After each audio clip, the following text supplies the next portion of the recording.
Hello everyone, my name is Sandeep Pawar.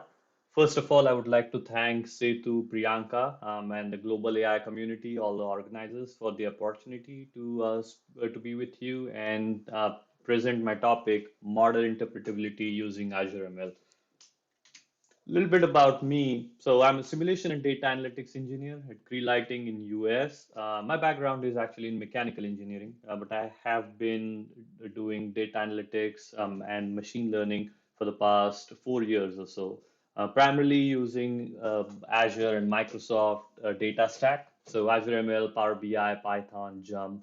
I'm very active on Twitter, so feel free to connect with me on Twitter. I also write blogs. You can read my blog at pawarbi.com and feel free to connect with me on LinkedIn as well. Just a quick reminder, I have another session tomorrow on time series forecasting in Power BI. So I hope you will join me there as well. Before I discuss the agenda for today, I want to set the stage here. Let's consider a typical machine learning process. We start with some data. The purpose of this, and for the purposes of this presentation, we are only considering the tabular data. We perform some EDA, create a feature transformation pipeline, and feed it into the model. Usually, we start with some baseline model, like a linear model, and then progressively make models more complex. And because these linear models aren't flexible enough.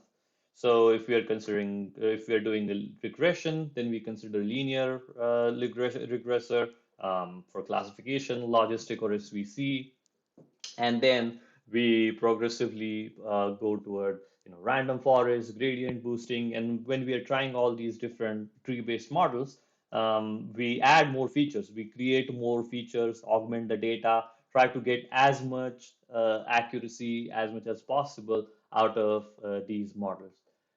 We want to find the purpose of doing all of this is to find the most accurate model that is generalizable. But in that process, do we really stop and ask ourselves, what does accuracy really mean? Do we really create an accurate model? Because as we go from the linear model, which aren't as flexible, and then move towards the tree-based models and then the neural net models, and then create these multi-stack ensembles of different models, they become more complex and they're highly non-interpretable, and but they do give an accuracy metric, or at least create an illusion that we are creating very accurate models. Let me take a moment here and discuss this accuracy fallacy, as I call it. Creating models is not new. So in 1400s, there were two astronomers, Ptolemy and Copernicus, and they created what they thought was the model of our solar system. Ptolemy, which is on the right hand side here, he created a model, a geocentric model that put Earth in the center of our solar system. Copernicus, on the other hand, he created the model and he said it's a that sun is at the center of our solar system. Now, I don't have to tell you who between them is right, but they created these models. Strangely enough, both of them were able to predict the movement of the planets around us very accurately. So if they use accuracy as a model, and we don't look at how it was created and what they predict, if we go by the accuracy metric alone, both of them would be right. But that does not mean the model was correct. So accurate model doesn't necessarily mean a correct model. And that's what I would like to discuss today, that how accuracy can lead to faulty and then false conclusions from our models. Another fallacy is that as we increase the as we go from these linear models, which are high bias models, to progressively towards high variance models like gradient boosting and deep neural nets, we increase the accuracy. So with a demo, I'm going to show you that is not always true. And that's especially not the case in case of tabular data. So in tabular data, you only have so much that you can extract out of it unless you augment the data, you collect more data, and try to find different features. But for the given data set, you're not going to see significant jump going from one model to the other model. And it's not me, this is not my experience, but it's been shown again and again. You might see on Kaggle that you've created ensembles of different models, and it goes accuracy jumps from maybe 80% to 85% or 87%. But in a typical industrial scenario, in a business scenario, that is not what you see. Uh, Another thing is that as we are creating these complex models, the interpretability of the models suffer. So linear models, they are highly interpretable, and the deep neural nets and the gradient boosting models, not so much. I haven't defined interpretability yet, but we will look at that. And so the point here is these highly complex models, we get a false sense that we are creating highly accurate model, which is not correct. But on the other hand, what we are doing is creating these suboptimal and yet not much interpretable models. So in 2018, FICO, which is a financial company here in US and maybe all over the world, but in 2018, FICO created this machine learning challenge, explainable machine learning challenge, and the goal here was they gave all the participants a data set, a financial data set, and asked them to create these black box, highly complex models. And at the end of the competition, they looked at and surveyed all the results, and they looked at and came up with a conclusion that there was no performance difference between simple interpretable models and the complex models. So this notion that you have to create highly complex models to get accuracy is just not true in most cases. So what is interpretability? Well, in many cases, you'll see that some might argue that, yeah, in XGBoost and in random forest and in gradient boosting machines and everywhere, you can create or get the feature importance. So it gives you which features have contributed to the model, and it lists all the features by rank. But that is not interpretability. What that is showing you which features have contributed to the model on a global scale, on an aggregate level. What it doesn't tell you is how those features create the models, how those features interact with each other to make the predictions, how those features make individual predictions in your model. And that's why interpretability, what it means is how those features make the predictions. Interpretable model is always constrained because monotonicity is extremely important. You don't want to see where the model is predicting the outcome all over the place based on a feature, and it is domain specific. You have to have some sort of a domain knowledge to understand the data and to make the model more interpretable. Maybe you have to either gain that knowledge yourself or collaborate with somebody who has that domain experience. Why do we need interpretable models? Well, it's easier to understand and troubleshoot, and we'll look at an example of that. Debate fairness. So let's take a case of a data set where you have to predict if somebody will get a loan or not.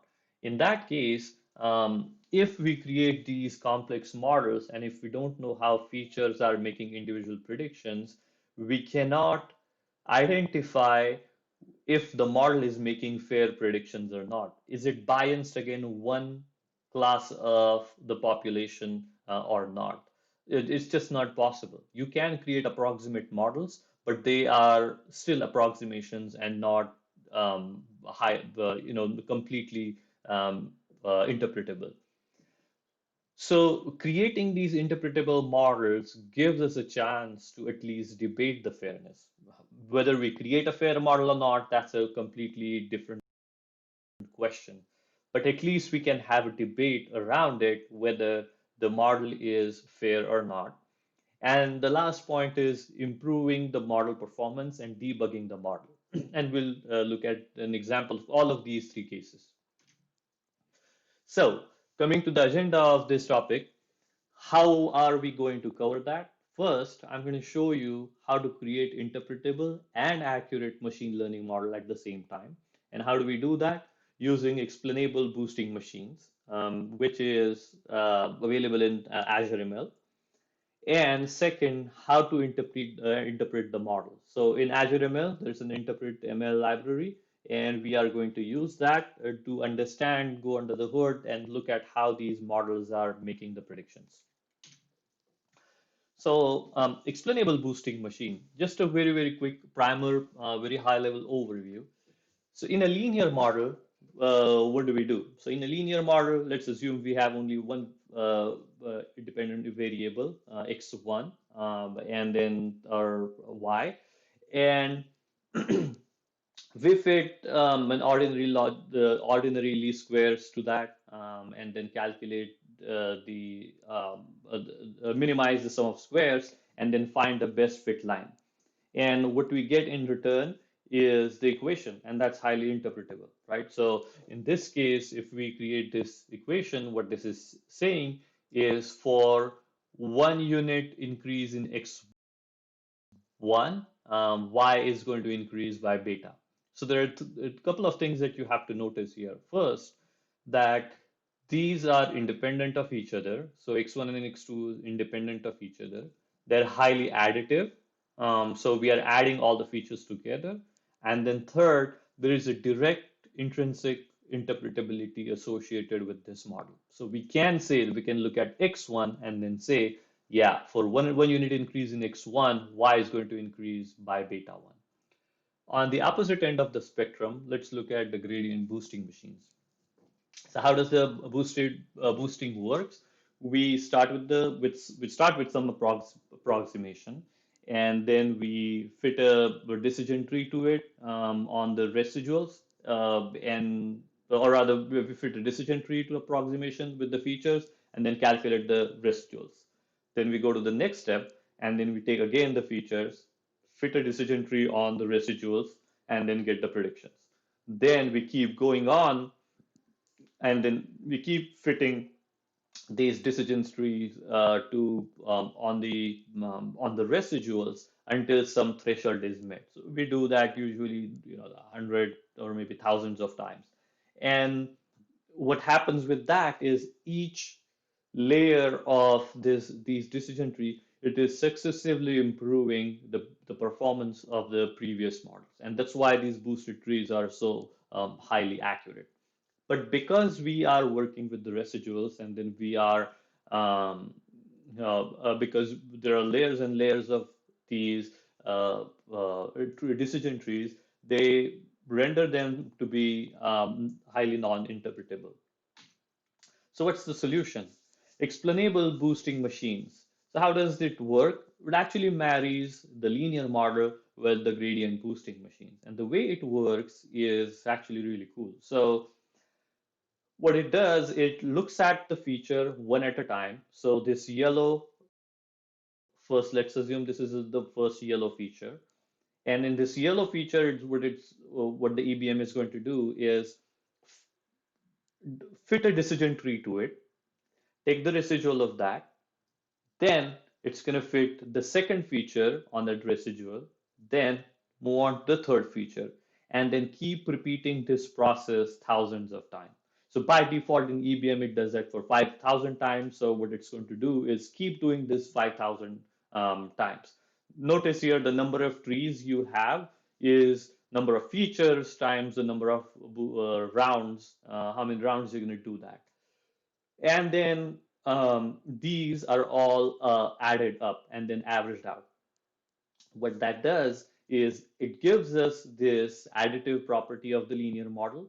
At the same time, the boosting that comes from fitting on the residuals, improving and working on the residual of the previous decision tree or previous feature. And when you do that, it turns out you can create these interpretable models without sacrificing accuracy. So let's take a look at the demo first. So I have, in this case, we're going to start with a very simple model. Let's take a case of regression. So first, I'm going to import some libraries here. So I've imported linear regression, then R square for as our metric, explainable boosting regressor from interpret.glassbox. So within Interpret ML, when you install Interpret ML, uh, you have two options. Use either a Glassbox model or a black box model. Glassbox models are intrinsically interpretables, hence the name Glassbox. So that includes these explainable boosting machines, then linear regressor, and then the logistic regression, and then the decision tree, and then a couple of other things. And then we are going to work with a data set. So let me show you the data set here. So the data set here is we have, I think this is about 500, maybe 1,000 observations here. But we have three columns: score one, score two, score three, and final. So the context for this data is, let's say you are working with your HR department, and in your HR department, they have come up to you and they said, we have this data set and we have historical data for score one is some sort of a score given to an employee by their manager or by their HR, by somebody in the first quarter of the year. Score two is the score given by to the same employee in the second quarter of the year, and then score three is the third quarter, and then final is how that did in the fourth quarter of that year. And what HR wants to do in this case is, can we create some sort of an HR policy to say and track these scores and make sure that employees will get high score in the final quarter because that is their maybe performance evaluation metric or something. So they can say, for example, that okay, maybe this person he did not do so well in the first quarter. How likely is it that that person will not fare well in the final score? So we can create maybe some talent management practices or offer them more help or work with their manager and things like that. So very standard stuff. Let's split the data into two. In this case, we're going to keep everything simple and then just split the data into two.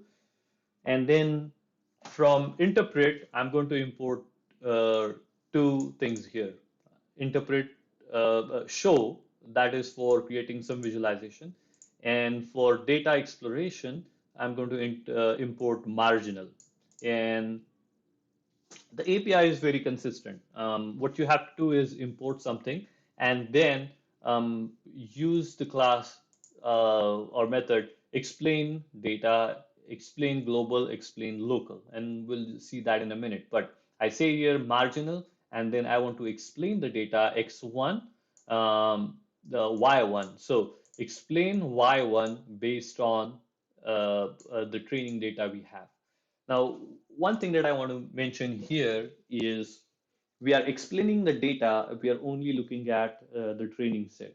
So I see in many cases on Kaggle competitions or even in books and online tutorials that you import the data and you launch directly into the EDA process. You should always split the data first and then only explore your training data. And the reason for that is when you are exploring, if you're looking at the entire data set, one way or other, you are leaking some information or leaking some data into your analysis. We don't want that. So we want to shuffle the data first, and then we want to split the data and only do exploration on your X1 or your training data, and your X2, your test data should only be looked at for evaluation purposes at the very, very end. So always keep in mind that you split and then do evaluation, not the other way. Okay, so it creates this when I call this marginal. It's going to create this nice looking dashboard using Dash, in fact. So it uses Dash in the backend, Dash library in the backend, and then we can start exploring. So let's first see what does the response look like. So this is our overall distribution of the final score. Looks a nice looks a nice Gaussian distribution. Let's go to the first feature here. And the first feature is a Pearson correlation of 0.043, and it is nicely dispersed. We don't have to do a lot of transformation, but now that tells us that maybe X1 does not have as much predictive power. Okay, what about X2? So let's go to X2, and maybe moderate, so 0.317, so not significant, but there it has some predictive ability. Let's go to the next one, 0.674. So still not very high, but yeah, it at least has some correlation with our Y.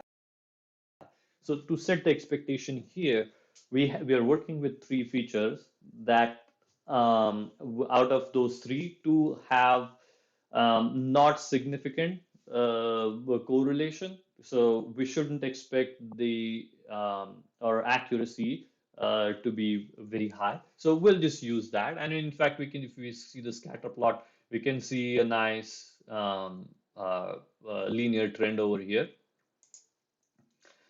So let's first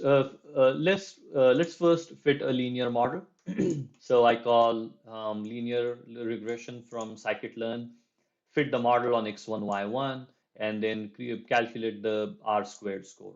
R squared, to keep things simple here, we're just looking at R square and not any other metric. And what I've done here is for this model, I'm also extracting the coefficients of the model. So I take coefficient of the model and then divide it by the first coefficient of the model, just to get again, these are all linear regression. It's interpretable and it is scalable.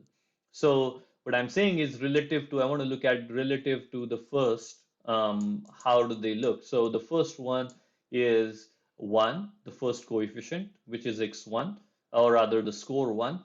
Second is 4.4 and 9.2. So what this is telling us is that x2 has 5 times more influence compared to the score 2 has 5 times more correlation or more influence on the final outcome compared to the score 1, and then score 3 is almost 9 times more influence compared to score 1. Now, is that interpretable?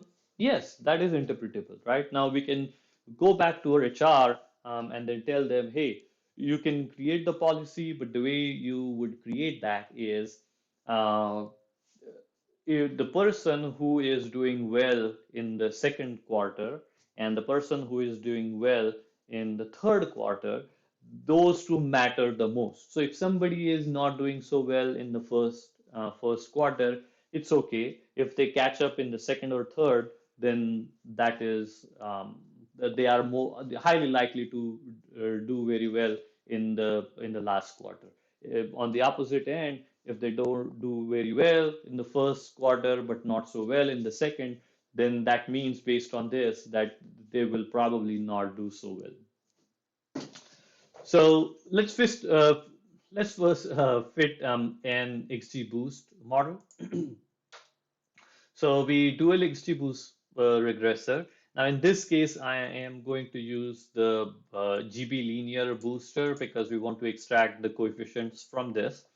So in the first case, in the linear regression, we got about 54% on the training set and 50% on the test set.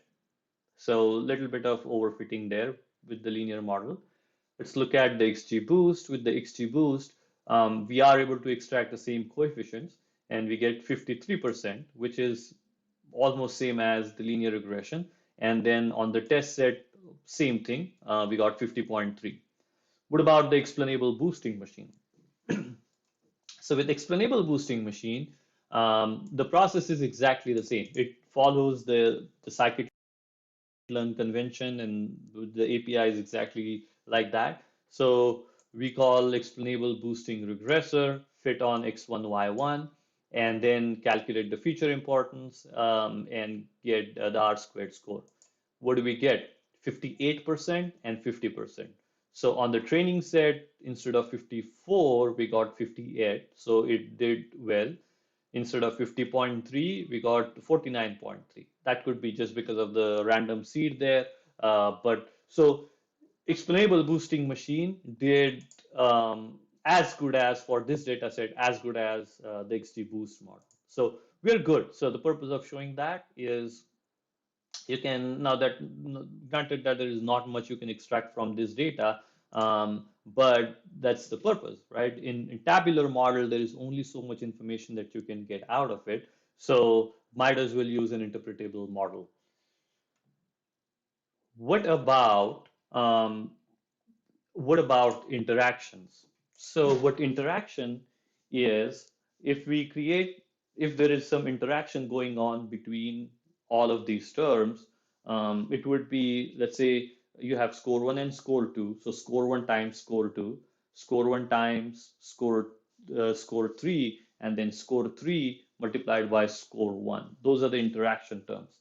When we create, in usual process, when we create these XGBoost and linear models, we don't consider these interaction in our models.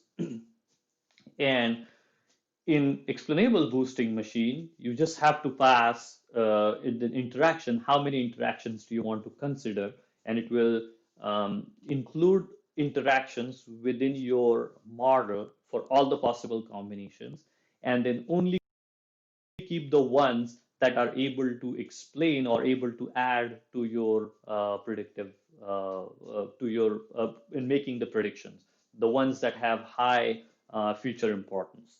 So in this case, when I pass interactions is equal to 1, it gave me the coefficients now score 1, score 2, score 3, and then score 2 times score 3. So what happened here? If you look at the training accuracy is 63.5 and test accuracy is 57.3. So our error metric jumped from or improved from 50 to 57. That's a significant jump without creating any ensembles or adding more data or anything. We are just creating using the exact same model that we have or same data that we have. But is it interpretable? Yes, it is interpretable. And the way you would interpret this is the coefficient here is positive. So the last coefficient, if we look at this, is 1, 5, 12, and 2. So it is positive. So that means they are going in the same direction. So what this is telling us is when it is not only important that the person does well in in the second and third, but it is also very important that that person does consistently good, going from consistently better, going from the second quarter to the third quarter, because it's score 2 times score 3. If the person does well in the second quarter, but they don't do so well in the third quarter, then they are likely to get less score in the final evaluation. If the person does bad or not good in the second quarter and not good in the third quarter either, then they're on a decline, and then very high likely that they will. I mean, that is intuitive, right? But the policy that the HR department would create around this is maybe they need to provide more support to the employees, that if somebody is doing well, then make sure that you have enough resources available so that they do well in the third quarter as well, because then that tells us that they will do very highly in the third quarter. On the other hand, if somebody is struggling, we can find that early on, and then create some policy to make sure that they don't decline in the second quarter, and then create the intervention around that. So the three things that we want to that I'd like to point out from this example. One, that the explainable boosting machine is as easy as fitting a linear regression model, just like scikit-learn, just like any other model that you create or regressor that you create. Two, they make as accurate predictions as XGBoost. This is just one example, but if you go and look at the research paper that was published for explainable boosting machines, you'll see that they looked at lots of different benchmark data sets, and they came to a similar conclusion that it does as good as your XGBoost. And third, it lets you create more interpretable models. Notice in this case, I had to use the liblinear solver for XGBoost to extract the coefficient. If you use the GB tree, which is the gradient boosting tree solver, then you do not get any. You can get the feature importance, but you don't get any coefficients. You cannot say this is doing better than this, and like that. Excuse me. Let's look at the second example here with classification using InterpretML. So I'm going to import some same libraries. So interpret Glassbox, import logistic regression. And then from interpret Glassbox, I'm going to import explainable boosting classifier. Then from interpret black box, I'm going to import tabular explainer. And then I'm going to import class histogram and then explainable explanation dashboard. So this is a data set from the UCI library. And what this data set is, this is a bank marketing data set where you have features, you have survey data from all the participants. And then, so for example, we have this first person here, 57 age, and then he's a technician, married, he went to high school, if they have housing or not, and what the macroeconomic conditions were when that person was contacted. And the target here is this Y column, yes, no, just to, so it's a binary classifier classification problem, and yes, no. And what we're trying to predict in this case is whether that person uh, will sign up for a certificate of deposit or not.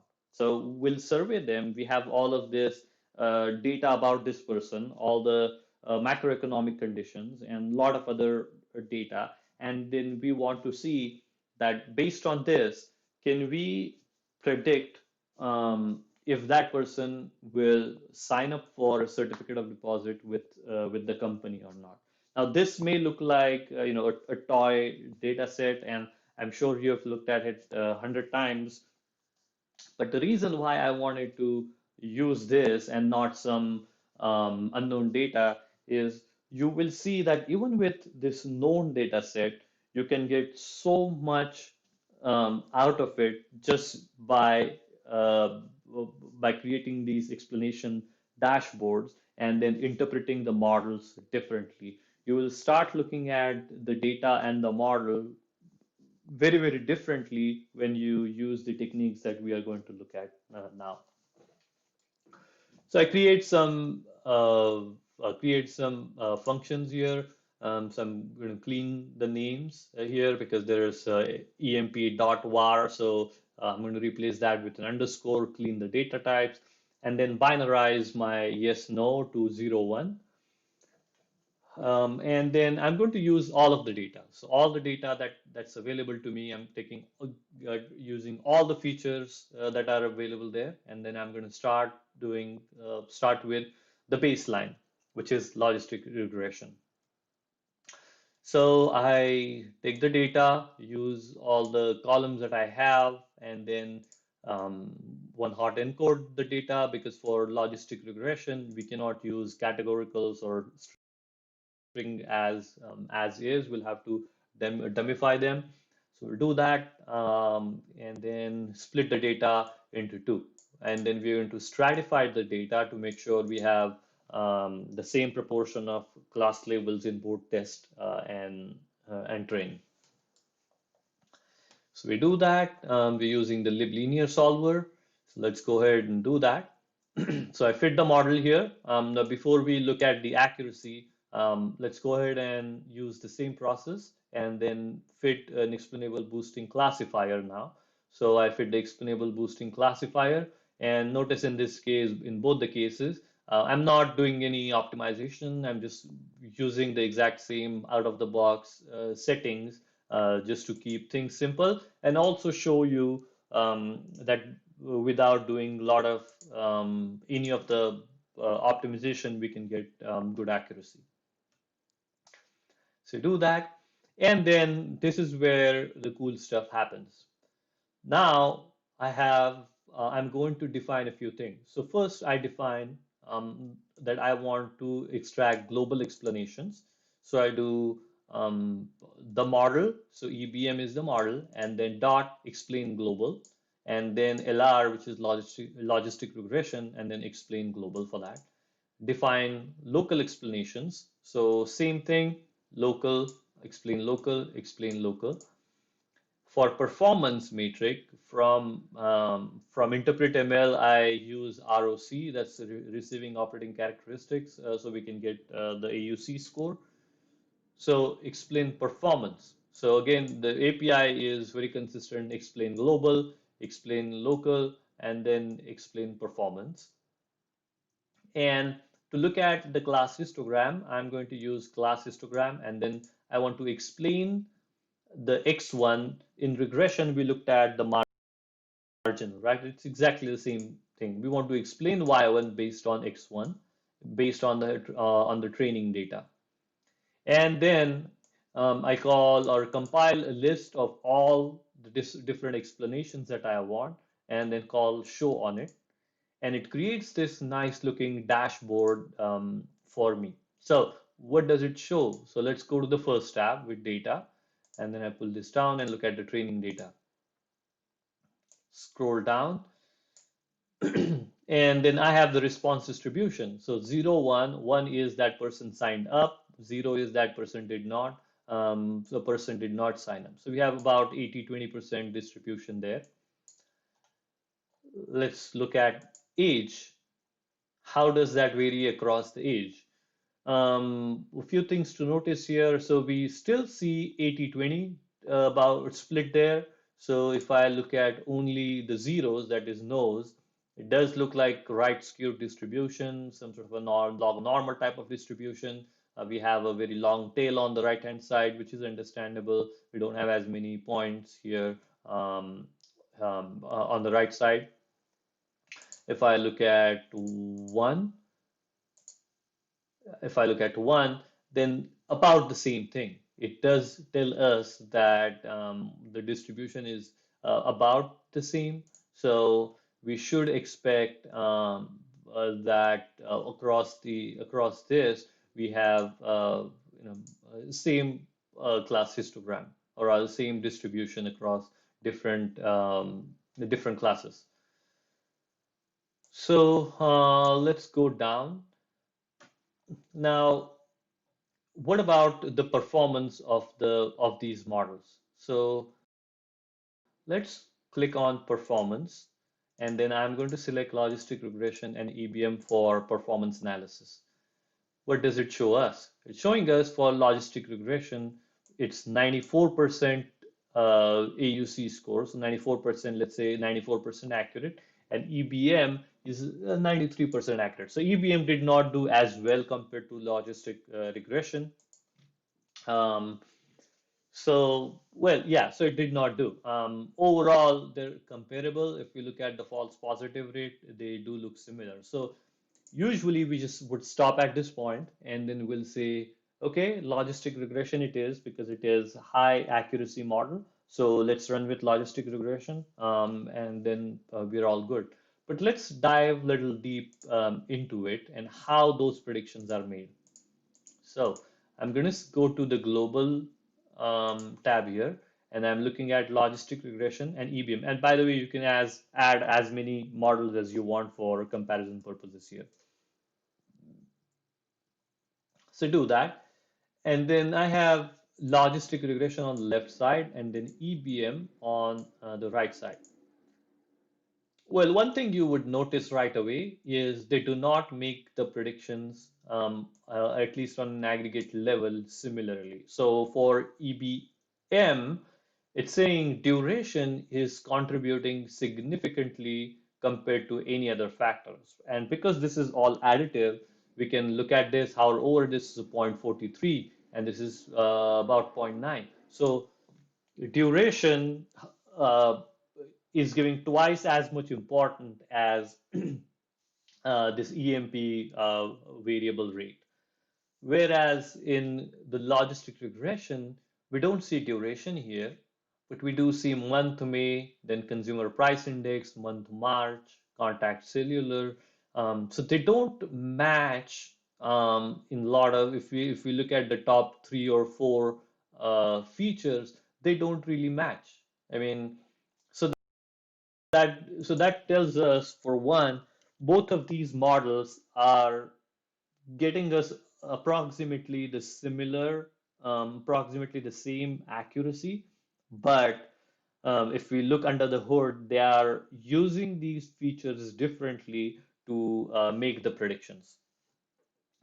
Whenever you see in your global importance or any local importance or global importance that one particular feature is making a lot of contribution in making the prediction, you should be suspicious right away. So in this case, like I said, duration has twice as much importance as the next feature.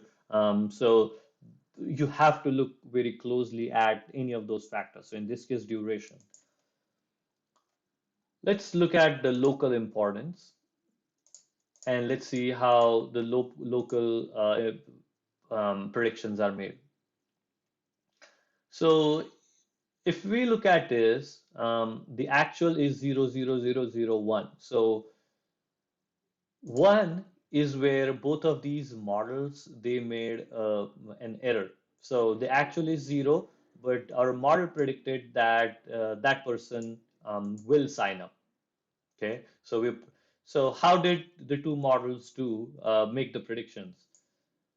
EBM is on the left side. So EBM, it again it's taking duration, consumer confidence index, consumer price index, and month March, which is very consistent with how the global importance was, which is what you should pay attention to. Is the model consistent across the board? Because we do want to see that. What about the logistic regression?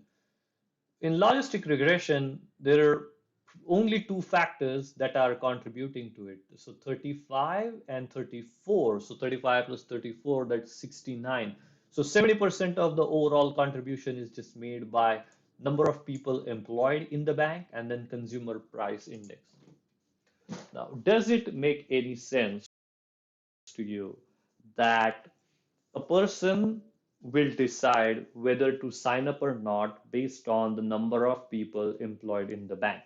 It does not make any sense at all. Like, why would that feature, number of people employed in the bank, why would that feature decide or influence how may if the person is going to sign up or not? Maybe it is a proxy feature, and maybe it's possible that it's correlated with some other feature that we are not looking at into the data. Maybe if we have number of employees in the bank, maybe there is higher efficiency, and then and then we are able to facilitate communication, and then a lot of other things. So that's likely, but we don't have that here, and that is a hypothesis that we have to test. But in the absence of that, it does not make any sense to include this number of employed, or it does not make any sense that number of employed people employed in the bank would influence the decision of a person that's outside the bank. Another thing that I showed earlier was logistic regression and EBM. Their difference was this duration. And EBM identified that correctly. So it turns out duration is actually leaking information, leaking data into our model. This duration column, it's actually calculated, or it's entered into the data after the person has made their decision. So, so the way this happens is somebody from the bank contacts the person, and they tell the person if they are going to sign up or not, and then at the end of the call they note down the duration. So if somebody is going to sign up, obviously they're going to spend more time with the telemarketer or the bank person. And if they are not going to sign up, they're going to hang up right away. So duration is actually leaking data into our model, so which is not good. We don't want that to happen.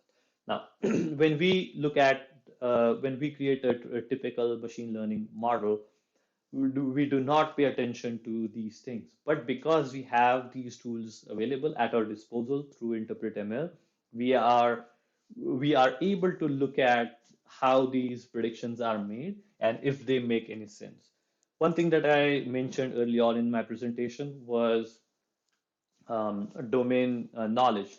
So understanding your data is very important. If this was an anonymized data where I don't know what duration is, and it was just some x1, x3 or something, then I would probably keep that in here because I don't know what duration is. In fact, I would just maybe take 3 or 4 of these. I don't even need all of these features, and I would still get a very high accuracy. So domain knowledge is very important. So did we create high accuracy model using all the data? Yes, 94% is highly accurate. Did we create a correct model? No, we did not. So we did not create a correct model in this case. In fact, if I look at age here for the explanations, for global explanations, and notice another thing here. So let me see if I can. Yeah, explanation. And then notice another thing here, how logistic regression and EBM treat age as a factor. Logistic regression is linear, right? It's a linear model. So what it is saying is that as the age increases, the probability that a person will sign up increases linearly. Does that make any sense? Maybe it does, depending on a lot of the factors. But is that a good thing for us? Is that fair? It is not. And the reason for that is age is a protected class. So we want to make sure that we are not discriminating. We're not discriminating elderly people at the same time. We don't want to discriminate against people who are younger. Maybe people who are older, they have more wealth, so they are more likely to sign up. But we want to make sure that our model uh, takes their data into account, but age does not play as much role into that.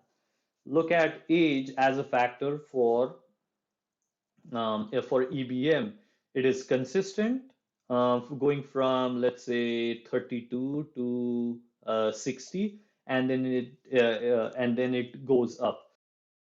So again, EBM slightly more consistent with the class, because if we look at a global scale, EBA the data for the data for age within that bracket going from 30 to 60, the split is about 80-20, so it's not doing much. But in the tail end, right over here, we don't have as much data. So the model does not have a lot to go by, so it is only extracting that information based on whatever few labels or observations it has available. So that tells us that we need to gather more data for that particular subgroup. Logistic regression, you would not have been able to extract that information out of it because it's just showing you a linear line. So that's the kind of interpretability that you are able to extract using explainable boosting machine. So let's go ahead and remove this duration column from our data. So I drop the duration. So I say data.drop, and I'm dropping the duration here, and then follow the exact same process. Now what happens? Now I look at the performance. Let's put logistic and EBM here. The performance dropped from 94% to 78%. Now, logistic regression is 78, EBM is about 79. So EBM is actually doing just slightly better than logistic regression, but let's say they are comparable, right? But again, we don't want to go by accuracy. How is the model doing when we look at the global importance? So on a global scale, how are they doing? Let's look at age again. About the same, that has not changed. What about just the global factors? Now, duration has gone away from EBM. For logistic regression, the factors are still about the same. Consumer price index, month, May, then employee variation rate, the euro bond rate, and things like that, which match somewhat with the EBM. So I would lump these factors into in as macro data, the macroeconomic data, that how is the economy doing, and maybe that is playing an important factor into making those decisions, right? Again, notice here this number of people employed that is showing up as well. So as a next step, I would probably drop that as well, and then see what that does to logistic regression. Notice here this in logistic regression, this number of people employed, it does not show up anywhere, and it did not show up anywhere at all for the previous with all of the data as well. But when making the local predictions, it actually took that into account, which was weird. So let's look at the local level if we made any progress. Now, this last data point that we had, recall, we predicted that the actual score was, or the predicted score was 1, but now that has changed to 0, which matches the actual as well. So we improved actually our predictions now. And again, look at the EBM, very consistent, and it is very consistent with the overall global explanations. Logistic regression, it is still stuck with this number of people employed.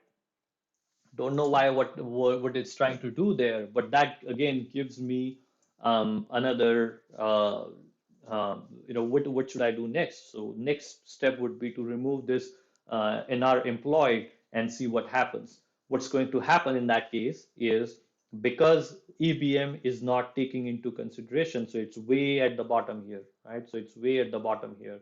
So it's not playing any role into our model.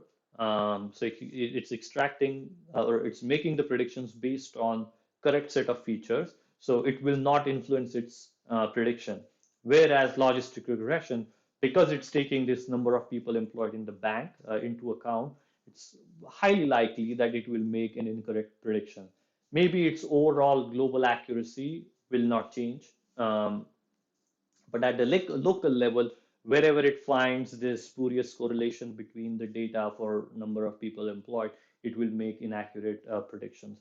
So that's the kind of thing that you have to look at under the hood when you are debugging your model and understanding your models. So let's keep going down. As I said earlier, this glass box versus black box explainers. Let me show that to you here. I'm going to bring up another slide.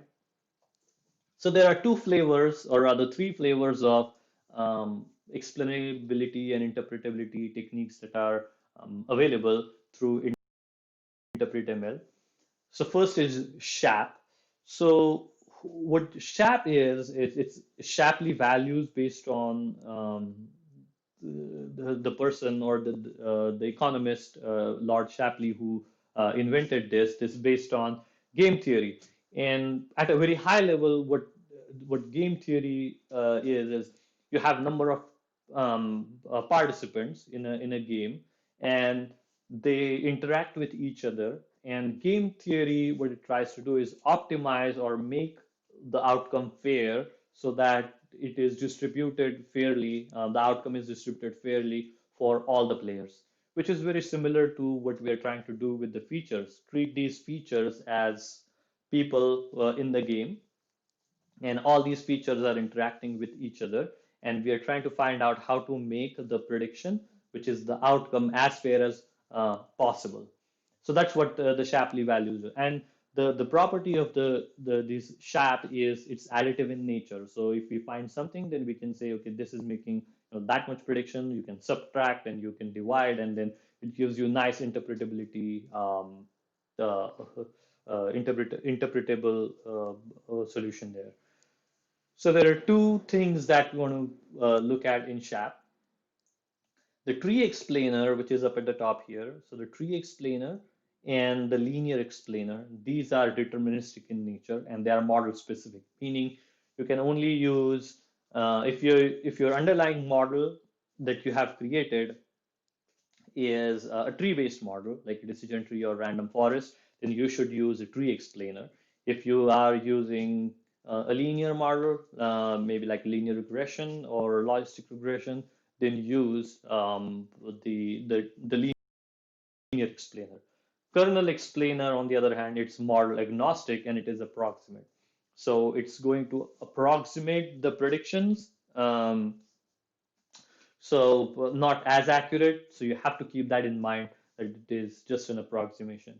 With any of these techniques, keep in mind that you still have to, they're not highly accurate. But if you use EBM, for example, it is interpretable intrinsically. So you get what you're looking at. There is no other interpretation outside of what you're looking at. If you use any approximate models like deep neural nets or XGBoost, you can get some approximation out of them, but that is another approximation. It is not it's not going to be highly accurate. Mimic explainers, these are global surrogate models. So what it does is you have a black box model, and then you're going to use another model on top of that to mimic the outcomes or mimic the predictions from your underlying model. So for example, and you can use that for any of the stuff. So your underlying model could be a linear regression. Well, it wouldn't make sense, but let's say you have created your own some sort of a new state of the art model, and you can use that and then put maybe a light GBM on top of that to mimic the predictions that your new model is making, and then use that light GBM model to make the prediction or to make the interpretations. So again, this is an approximate model. So as much as possible, stick with the tree explainer and the linear explainer because those are intrinsic, and the other ones are ad hoc explanation. And then permutation feature importance, it's only at the global level. It is also model agnostic. The way permutation feature importance works is you start with any data set and then you randomly shuffle the data in one feature and see and then calculate the error rate.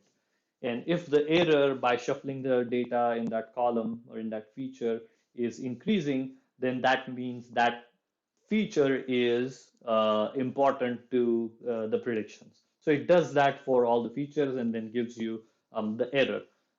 It is not available locally, as I said, it's only at the global level. What if you have number of ensembles? Well, Shapley being additive, you can create these approximate models or even these intrinsic models for each of your underlying um, models in your ensemble, and then add them together, average them together, and that should give you a good approximation. So let's look at that. So what I do here is I again fit an EBM, exactly like what I did earlier. So I am fitting an EBM here, and then I call tabular explainer. So tabular explainer from here, remember, this is tabular explainer, and because EBM is a tree-based model, I'm calling tree explainer from it. So I'm calling the tree explainer, exact same process, and then I'm going to say EBM explain global, and then I want to create an explanation dashboard. So I create an explanation dashboard, and again, I get this really nice looking plot right over here. And what I see is, let me go here and then say, these are the, where'd it go? Okay. So what I see over here is, let me move this.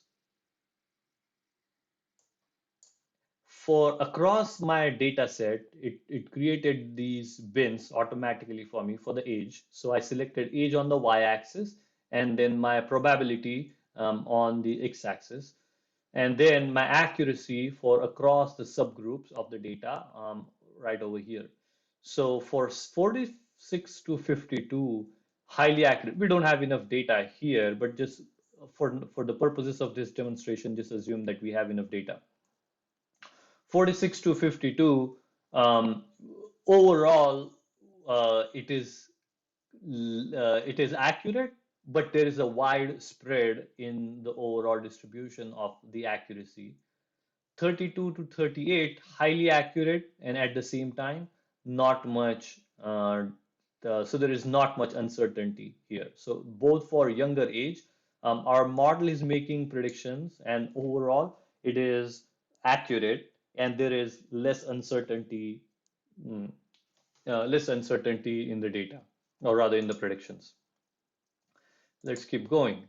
The data explainer, it gives us the same sort of indication here. So if I go to predicted y and then put yes, no, again, that shows us that across the age group, again, across the age group, how does it look? So yes, it is lower, and then for 46, 40, 35 to 42, it is higher.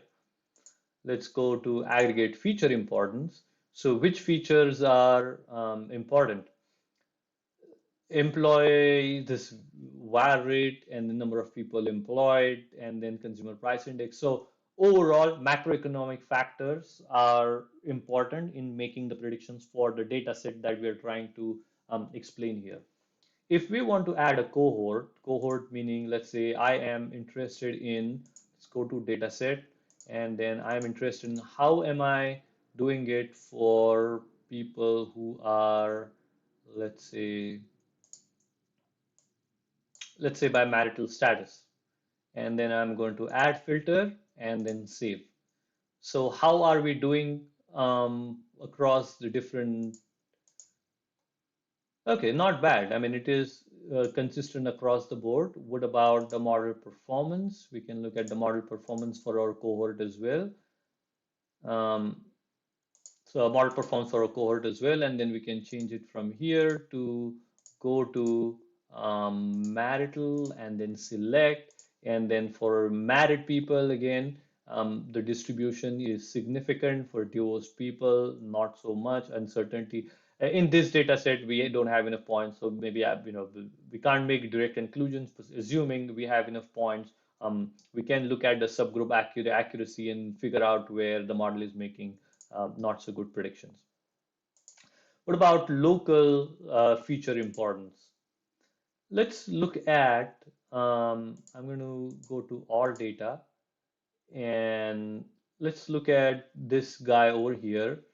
So the way you would read this is 35. I think this is 35 to 48. Let me see if I can scroll to the left more here. Okay, so 35 to 48 age group here. So 35 to 40, I think. This is one outlier, right? Because if you see on the right-hand side here, this is probability on the x-axis, that for that age group, you're highly likely to subscribe, highly likely to sign up. For this one individual, however, he did not sign up. The probability is no. He actually did sign up. So if I click on it, so the true class is yes. So that person did sign up. But the predicted class is no, the person will not sign up. So obviously our model is making inaccurate prediction there. So what is happening? How do we debug that?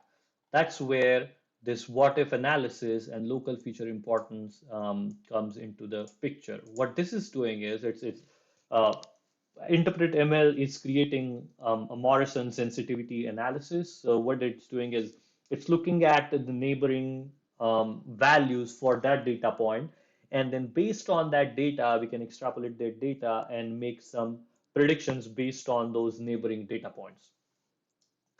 So what I am going to do is keep an eye on this star. Okay, so right now I've clicked on it and there is a star right over there.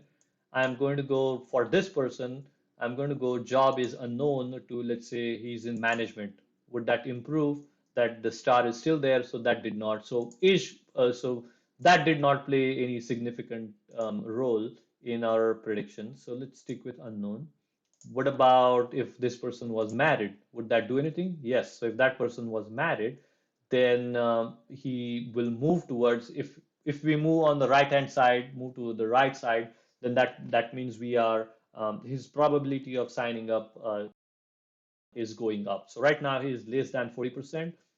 We want to take him over the threshold, over this 0.6 line, so he signs up. Okay, so that did not play any role. What about housing? Maybe housing, not so much.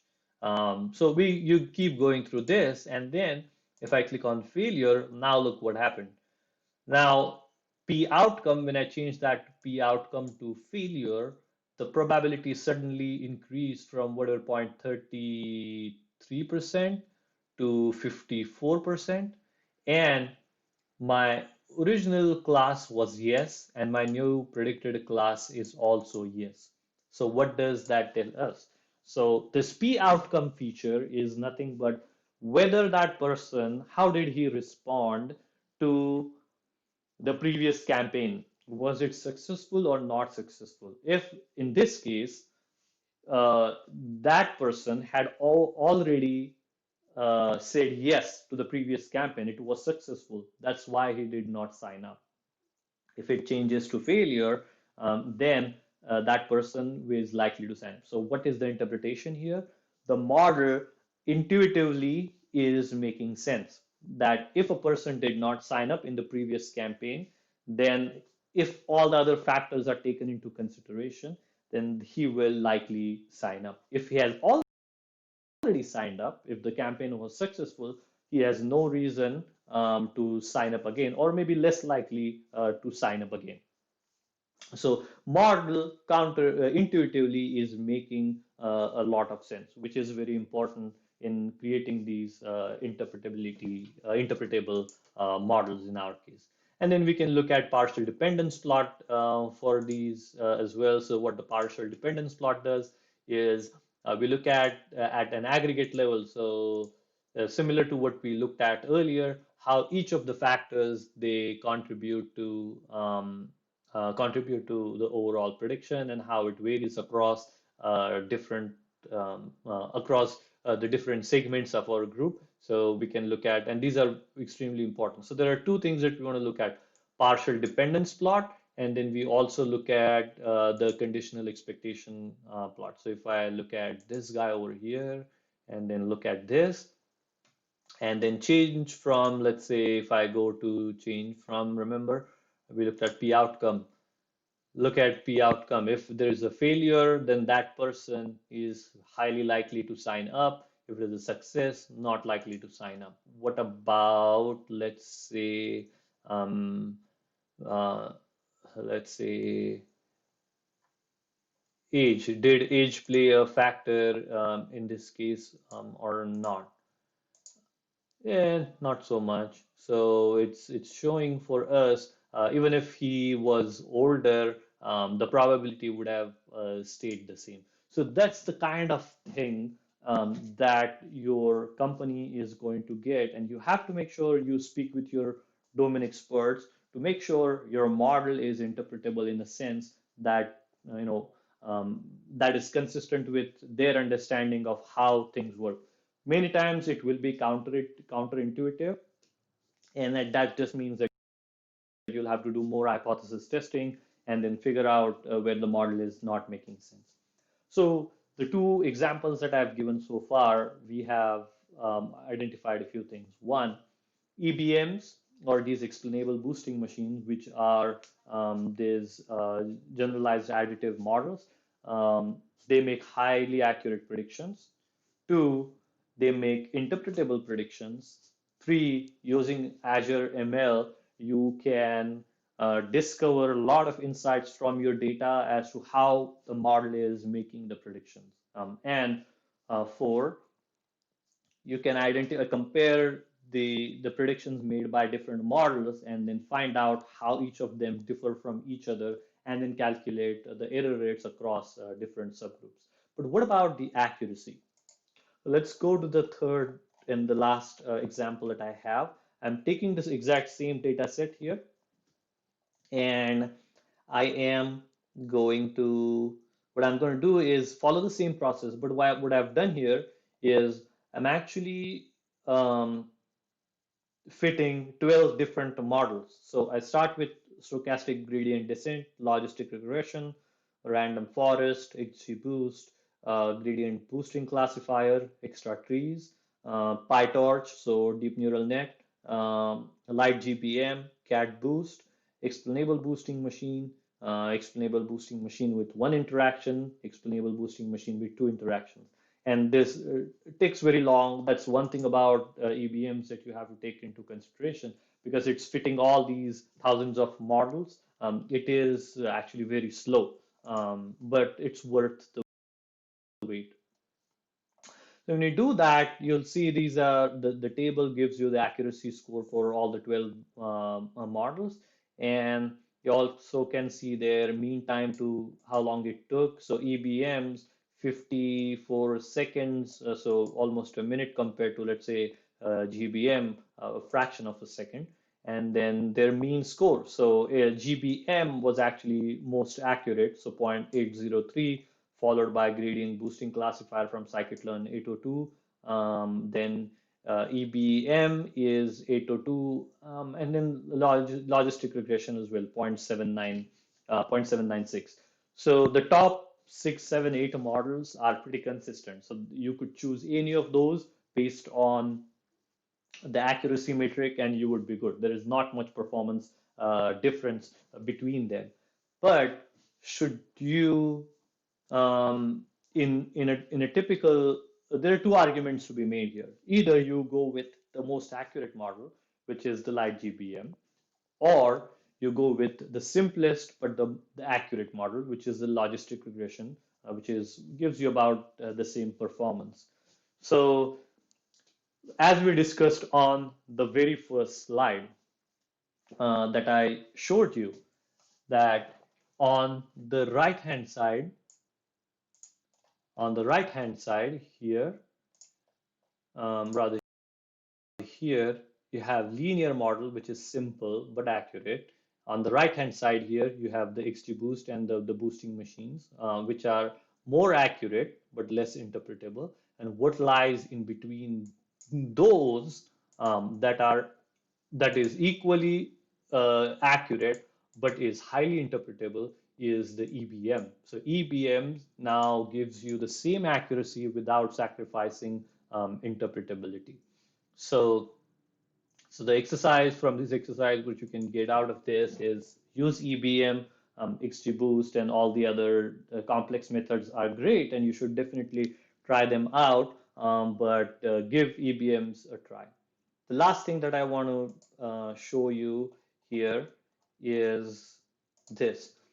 So Microsoft Research did some study with experienced data scientists and how they use uh, interpretability techniques, and they found different data scientists based on their experience level use them differently. So here are a few things that they have identified that you can use in your own practice, and they call this as a design probe thinking.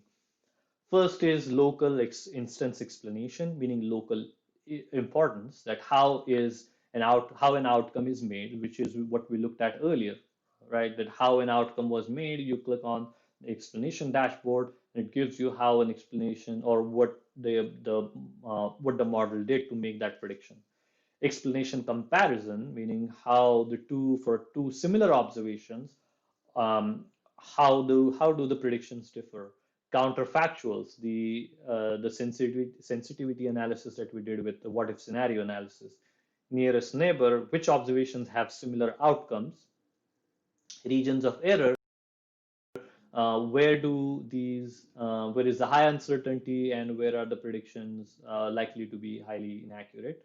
Global features, so at an aggregate level, which features are important? And then we looked at it again, example after example, that only looking at the accuracy will not get you far, because remember, machine learning model is just one part of the system. Machine learning is a whole system. If you get inaccurate results in future data, you won't be able to debug the model that you don't understand. So important that you understand and you're able to explain and interpret the models correctly. And then some additional things that I personally look at based on my experience, that is the model intuitive, counterintuitive, which are the counterintuitive parts, are there any synthetic features in the model? um, if I cannot explain a feature but it is still adding to the model, then I would be a little bit suspicious of adding it to my model if I can't explain it.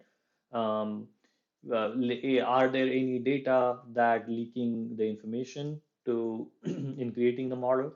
Is there any selection bias? And very importantly, subgroup accuracy. Always look at how your accuracy is dispersed among different subgroups to identify where the model is making good predictions and where it is not. Maybe that will help you identify, maybe you need to gather more data, do some more randomized control trials, or do some experiments and A/B testing and things like that, so you can improve your accuracy, reliability, and fairness of your model. Thank you.